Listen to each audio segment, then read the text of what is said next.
મુંદ્રા તાલુકા પંચાયતની સામાન્ય સભા યોજાઈ હતી। આ સભામાં તાલુકા કક્ષાનું ધ્વજવંદન મોટી ભુજપુર મધ્યે યોજાશે તેવી જાહેરાત કરવામાં આવી હતી।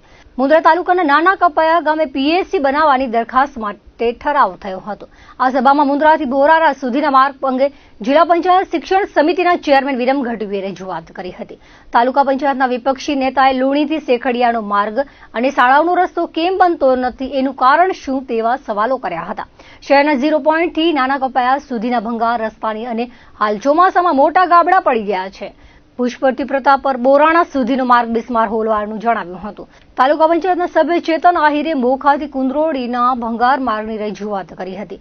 લુણી હમીર મોરા માર્ગ બનાવવા રજૂઆત થઈ હતી। બોરાણા કપાયા રોડ પર વીર શહીદ માણસી ગઢવીના સ્ટેચ્યુની માંગ પૂર્ણ કરવા રજૂઆત કરાઈ હતી। વિપક્ષી નેતા નવીન ફફલે લુણી ગણેશ મંદિર મધ્યે 3 નવા ઓરડા બનાવવાની માંગ છે તે પૂર્ણ કરવા રજૂઆત કરી હતી। તેમજ ડાક બંગલા પાવાપુરી 4 રસ્તા ઉમિયાનગર વિસ્તારમાં ટ્રાફિકનો પ્રશ્ન ખૂબ જ પેચીદો છે।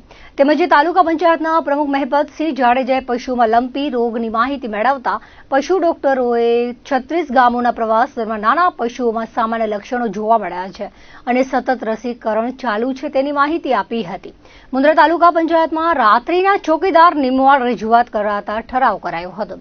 આજની તાલુકા પંચાયતની સામાન્ય સભામાં ઇન્ચાર્જ ટીડીઓ રાહુલ પંડિત, પ્રમુખ મહેપતસિંહ જાડેજા, ઉપપ્રમુખ સોમા રબારી, કારોબારી ચેરમેન યુવરાજસિંહ જાડેજા, જિલ્લા પંચાયત શિક્ષણ સમિતિના ચેરમેન વિરમ ગઢવી, જિલ્લા પંચાયત સભ્ય પ્રદ્યુમનસિંહ જાડેજા, તાલુકા પંચાયત સામાજિક ન્યાય સમિતિના ચેરમેન ગીતાબેન સોધમ, કોંગ્રેસના વિપક્ષી નેતા નવીન ફફલ, આસારિયા ગઢવી, અલ્તાફ રેલિયા તેમજ સભ્યો અને કચેરીનો સ્ટાફ ઉપસ્થિત રહ્યો હતો। સમગ્ર સામાન્ય સભાનું સંચાલન નીલકંઠ ગોસ્વામીએ કર્યું હતું। આજરોજ ગત સભા બેઠકની કાર્યવાહી નોંધનું વાંચન, ગત સભા બેઠક ઠરાવોના અમલીકરણ અહેવાલ અવલોકન લેવા બાબતની તાલુકા પંચાયત ખાતે એક સામાન્ય સભા યોજવામાં આવી। આજે ખાસ પ્રશ્નોમાં એક ટ્રાફિકની જે સમસ્યા છે એના માટે અહીંયાથી એક ઠરાવ કરવામાં આવ્યો છે અને જે સંબંધિત અધિકારીઓ હશે એને મોકલવામાં આવશે અને તાત્કાલિક એનો નિર્ણય થાય એના માટે સર્વે ઠરાવ કરેલો છે।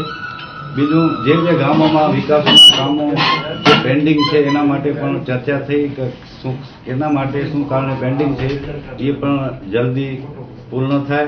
તેમજ અહીંયા તાલુકા પંચાયત સંકુલ ખાતે એક વોચમેન માટે પણ અમે બધા સર્વમાનુથી એક ઠરાવ કરેલો છે કે અહીંયા એક વોચમેન પણ અહીંયા રાખવામાં આવે। કંઈ ન પોલીસ ધ્યાન લેતી હોય ન તંત્ર ધ્યાને લેતું હોય એની રજૂઆત કરી। શિક્ષણ સંબંધિત રજૂઆતો હતી, ઘણી બધી એવી હતી કામોની બારામાં અનિયમિતતા છે કે ભાઈ આરએમડી વિભાગમાં જાય, પીડબ્લ્યુડીના રોડ રસ્તા, આ બધા મુદ્દા આ મિટિંગમાં લીધા। અત્યારે તો ખરેખર એ બધા વિસ્તાર તમે નામ બોલ્યા ને એમને રસ્તો જ ન કહેવાય। ચંદ્ર ઉપર જઈએ ને કેવી ભૂમિનું હોય ને કેમ મંગળ હોય, મંગળ ઉપરની ભૂમિ, એવા બધા રસ્તા છે ને એનામાં પીડબ્લ્યુડી કે તંત્ર ખાડા પૂર્યા ને એ પાછા ખાડા થઈ ગયા।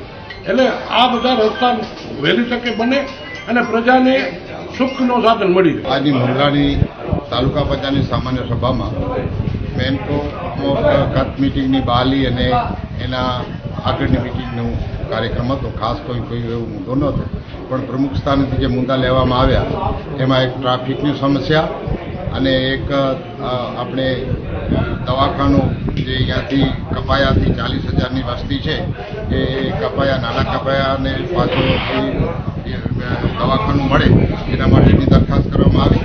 વિશેષમાં આપણી જે તાલુકાની જે 100 ભંડોળમાં છે એની વિગતવાર ચર્ચા કરવામાં આવી। સાથે સાથે આપણી જે તાલુકાઓની અંદર કર વસૂલી થાય છે એ નવી પંચાયતોને એના જે હમણાં નવી કંપનીઓ આવી છે એના પાસેથી કર વસૂલી કરવા માટે કરીને એમને પણ જાણ કરવામાં આવી। રાપર તાલુકાના લોધરાણી કુડા સ્થિત બોર્ડર સિક્યુરિટી ફોર્સની 84 બટાલિયન દ્વારા નાગપુર લોધરાણીથી રાપર સુધી બાઇક રેલી યોજાઈ હતી। તિરંગા સાથે નીકળેલી બાઇક રેલી રાપર દેનાબેન ચોક ખાતે પહોંચી હતી, જ્યાં નગરપાલિકાના હોદ્દેદારો દ્વારા ફૂલહાર અને શાલ દ્વારા સન્માન કરવામાં આવ્યું હતું। કંપની કમાન્ડન્ટ અનિલ કુમાર યાદવના નેતૃત્વમાં તિરંગા યાત્રા યોજાઈ હતી, જે અંતર્ગત 2 વ્હીલર દ્વારા 50 કિલોમીટરનું અંતર કાપીને રાપર સ્વામિનારાયણ મંદિર ખાતે સમાપન થઈ હતી।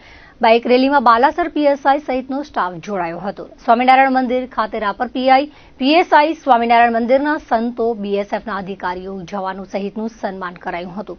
સમગ્ર વિસ્તાર દેશભક્તિ અને ભારત માતા કી જયના નાદથી ગુંજી ઉઠ્યો હતો. લોકોમાં દેશભક્તિ અને દેશ પ્રત્યેના ગૌરવની ભાવના વિકસાવવાના ઉદ્દેશ્યથી બાઇક રેલી યોજાઈ હતી. કમાન્ડર અનિલ કુમાર યાદવે જણાવ્યું હતું કે બાઇક રેલી તિરંગા યાત્રા ગૌરવ યાત્રાના રૂપમાં સંદેશ આપી રહી છે અને ઉપસ્થિત તમામ લોકોને રાષ્ટ્રને નવી ઊંચાઈઓ પર લઈ જવા માટે પોતાની ફરજો નિભાવવાનો અનુરોધ કર્યો હતો. સાંસ્કૃતિક મંત્રાલયના માર્ગદર્શન હેઠળ વર્ષ 2022માં શરૂ કરાયેલા અભિયાનનો હેતુ નાગરિકોને તેમના ઘરો, સરકારી ઇમારતો, શૈક્ષણિક સંસ્થાઓ અને જાહેર સ્થળોએ રાષ્ટ્રધ્વજ ફરકાવવા તથા પ્રદર્શિત કરવા માટે પ્રેરણા આપવાનો છે. स्वतंत्रता दिवस के उपलक्ष्य में आपको पता है कि भारत सरकार जो है यहाँ की तरफ से जो है हम अपनी स्वतंत्रता दिवस मनाते हैं, जिसमें कि तिरंगा रैली निकालते हैं और ये हमारी 84वीं वाहिनी द्वारा किया गया है. आज जो है जो कि बोधरानी से लेकर के रापड़ तक किया गया है, जिसमें कि हमारे जवानों ने चढ़ बढ़ करके हिस्सा लिया है. આગામી સ્વાતંત્ર્ય દિનની ઉજવણી અંતર્ગત રાપર તાલુકાના આડેસર ખાતે કાર્યક્રમ યોજાયો હતો. ઉત્તર બુનિયાદી વિદ્યાલયથી હર ઘર તિરંગા અભિયાન ચલાવાયું હતું. તિરંગા રેલીનો હેતુ રાષ્ટ્રપ્રેમની ભાવના જગાવવો અને તેમજ સ્વતંત્રતા દિવસની ઉજવણીને પ્રેરક બનાવવાનો હતો. કાર્યક્રમની શરૂઆત શાળાના પ્રાંગણમાંથી કરવામાં આવી હતી, જ્યાં શાળાના આચાર્ય દ્વારા વિદ્યાર્થીઓને દેશપ્રેમ, એકતા અને તિરંગાના મહત્વ વિશે પ્રેરણાદાયક ભાષણ આપ્યું હતું. રેલીમાં શાળાના આચાર્ય, શિક્ષકગણ તેમજ વિદ્યાર્થીઓ ઉત્સાહપૂર્વક જોડાયા હતા. સાથે આડેસર પીઆઈના વડપણ હેઠળ તિરંગા યાત્રામાં પોલીસ સ્ટાફે પણ સક્રિય હાજરી આપી હતી. પોલીસ દળે રેલી દરમિયાન વ્યવસ્થા જાળવી રાખીને વિદ્યાર્થીઓને દેશભક્તિનો સંદેશ આપ્યો હતો. આ તિરંગા રેલી ગામના મુખ્ય માર્ગો પરથી પસાર થઈ હતી. રેલી દરમિયાન વિદ્યાર્થીઓએ હાથમાં તિરંગો લઈને દેશપ્રેમના સૂત્રોચ્ચાર કર્યા હતા. આ કાર્યક્રમમાં ગ્રામજનો પણ જોડાયા હતા. દેશપ્રેમ, એકતા અને સામૂહિક ભાગીદારીનો સુંદર સંદેશ ફેલાવાયો હતો. નખત્રાણા તાલુકાના જિંજાય ગામે હર ઘર તિરંગા હર ઘર સ્વચ્છતા અંતર્ગત કાર્યક્રમ યોજાયો હતો, જેમાં ગામના જાહેર સ્થળો સહિત ગામના ચોકમાં સફાઈ કરવામાં આવી હતી. આ સફાઈ અભિયાનમાં પ્રાથમિક શાળાના સ્ટાફગણ સાથે વિદ્યાર્થીઓ, ગ્રામજનો જોડાયા હતા અને ગામની શાળાઓ, શેરીઓ સહિતના સ્થળો પર પ્લાસ્ટિક કચરાનું એકત્રીકરણ કરી તેનો નિકાલ કરાયો હતો.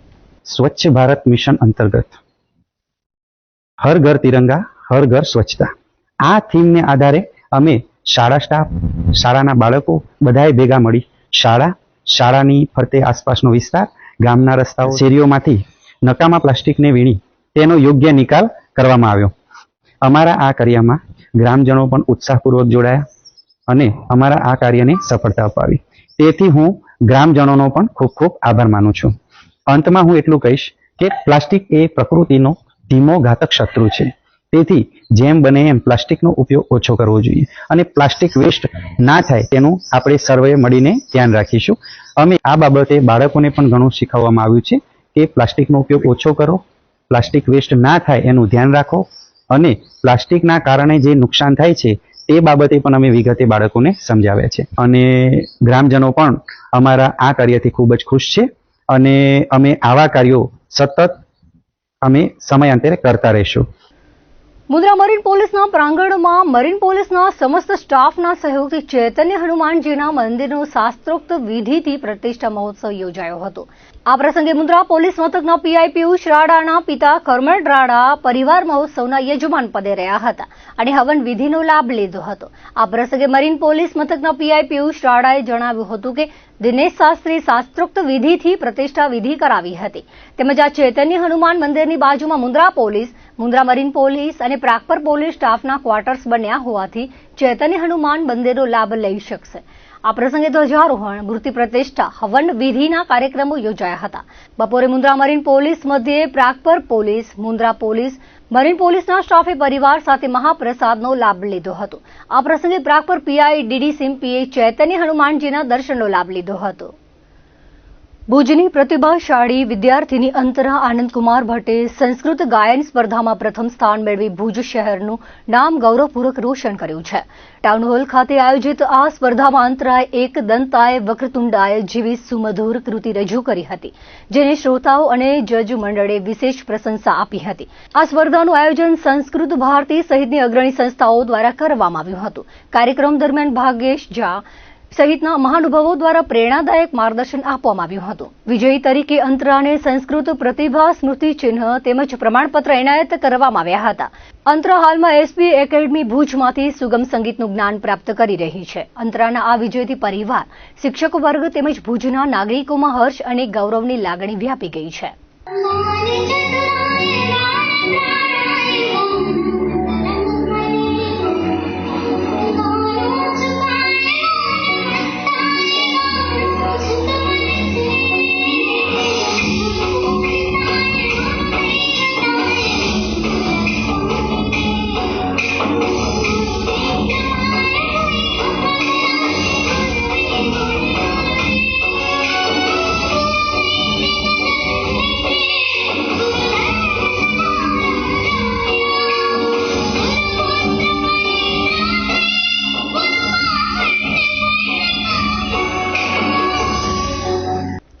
તો દર્શક મિત્રો, આ હતા અત્યાર સુધીના કચ્છુદર ટીવી સમાચાર. ફરી મળીશું નવા સમાચારો સાથે, નવી અપડેટ સાથે. ત્યાં સુધી મને રજા આપશો. નમસ્કાર.